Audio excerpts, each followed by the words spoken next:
first step is to remove the AC controls. There are 2 holes underneath you can hook your fingers in and pull out. Then pop off the shift boot using a trim tool or hooking your fingers underneath the edge and pulling up. Next, carefully pop out the MMI controls, trying not to smack the camera. Then disconnect the 3 plugs underneath.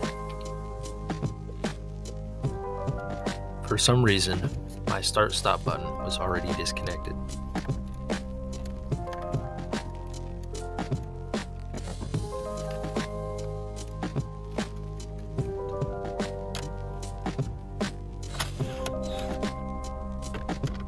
Remove the 2 8mm bolts holding the ashtray in and slide out towards the rear of the car.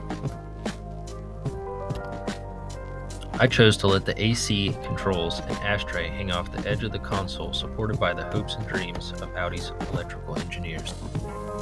If you haven't already replaced your shift boot clamp with a hose clamp, I would recommend replacing it now. The OEM clamp can be removed with the flathead.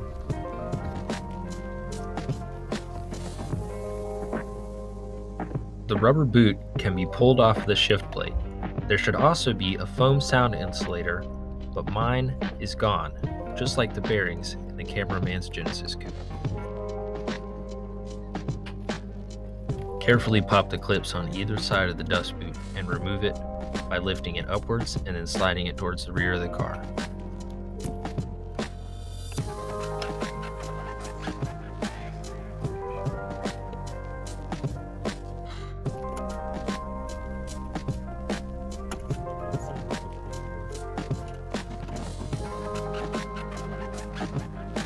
Under the car, remove the 6 fasteners holding on the heat shield and slide it to the rear of the car. I only had 3 left and 2 were broken.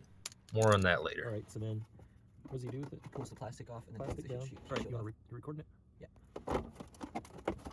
This is down. Does he take it all the way out, or does he just rotate it? I think he just rotates it or pulls it or something. Actually, I think I can slide it down just enough. Yeah, I can. I first tried to remove the heat shield entirely, but that was a bad idea, and sliding it backwards gave me more than enough room to work on the shifter. And the sticker. You always cut this one. Now that you can see the shift linkage and clamp, apply masking tape or a sticker and mark the center of the clamp and on the sticker. From inside the car, you can use a Torx bit to loosen the lower shift clamp.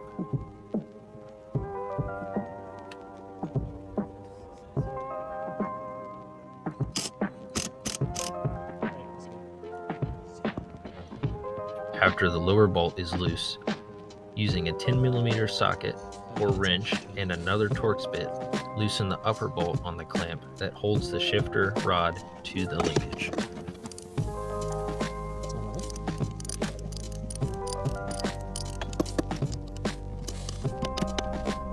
This part of the install took the longest amount of time.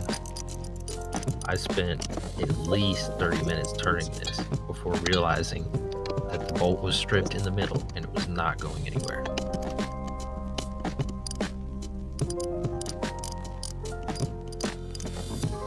This is just a quick clip showing the amount of play that this stripped out bolt and nut was giving me in my shifter and what I was wasting so much time on. The bolt just kept spinning like the bearings in the cameraman's Genesis coupe. Because that bolt was stripped and we couldn't get it out, we decided to try to take the shifter out from inside the car by disassembling it and not removing that bolt.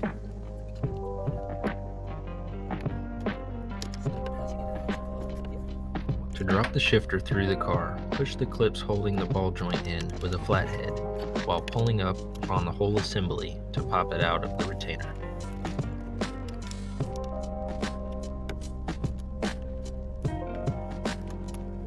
Remove the reverse spring retainer at the top of the shifter with the flathead, but be careful if you want to reuse it. I broke mine within a few seconds.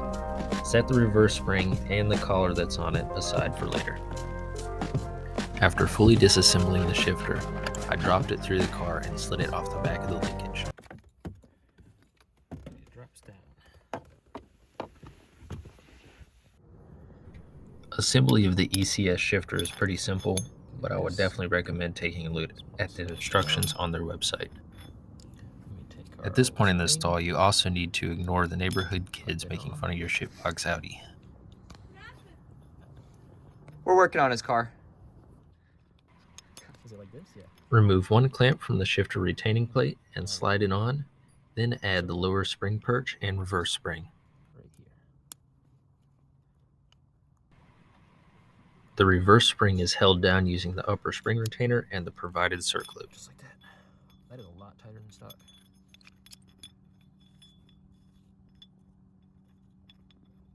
Right. So then, next step. This goes back in. Forward post. Next, thread in the shift stick to the desired length. I read on a forum there needs to be at least 8 turns to be secure. Later, we found out you'll need a minimum of 16 turns for the shifter to work with the OEM boot.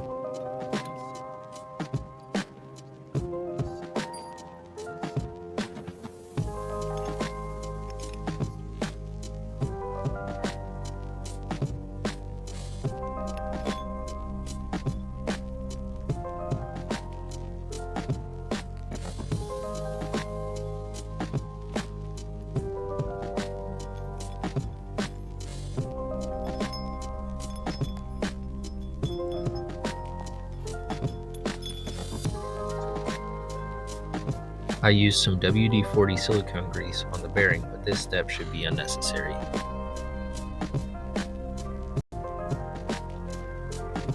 I used thread locker on all the small set screws and clamp screws. ECS will provide some in your package.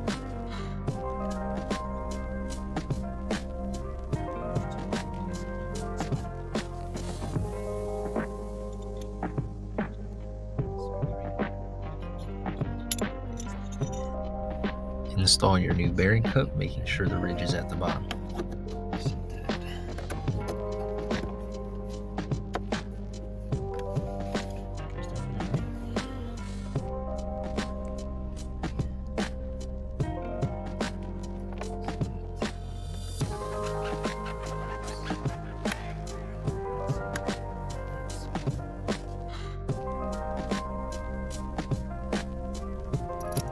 Reinstall the OEM dust boot and then drop in the shifter. Loosen the clamps on the retaining place and slot them into the factory bearing cup. Once both clips are in, tighten them in increment. How's it going?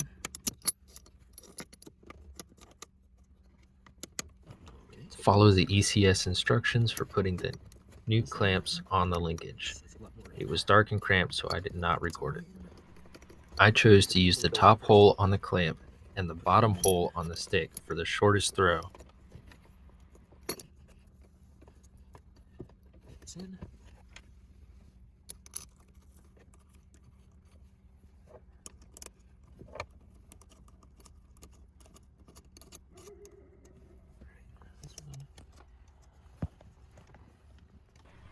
Also, make sure you tighten the jam nut on the stick. Make sure it's in all the way. Reinstall the OEM rubber boot. I think they are asymmetrical. I had a lot of trouble getting it on until I flipped it around. Okay.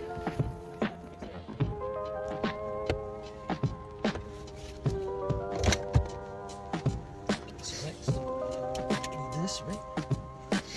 You need your shift boot. No, I need that next. And your shift boot. Right?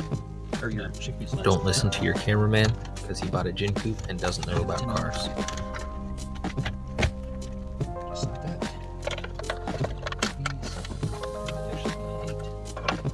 Those are neat. Those are neat. You go get it. I felt it. Hold on. I felt it. I once did that too. And I had to do it times.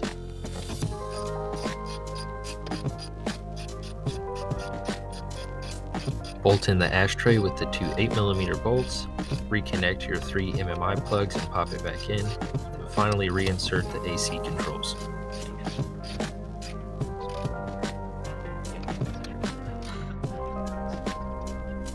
your hand on here. Fixed.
Alright, this thing.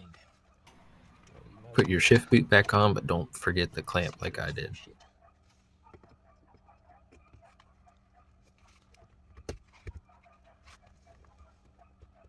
Oh. Huh. Oh yeah, be good.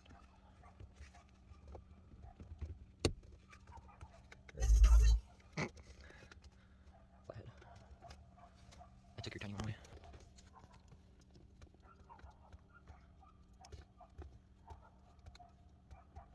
Right. That's that. Why don't you pop it in place?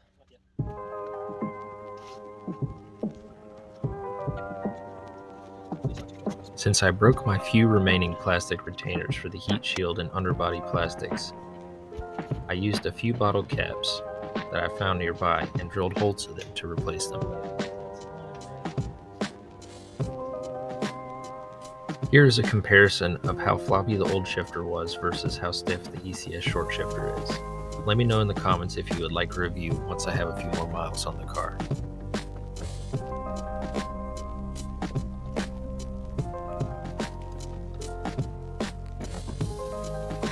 I think this strip bolt was the main culprit for the sloppy shifter.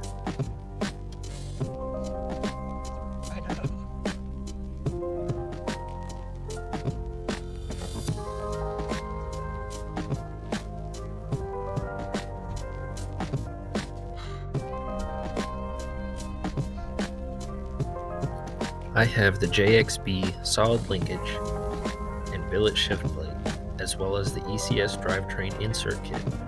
The feel and how smooth it goes into gear is at least 5 times better than OEM now.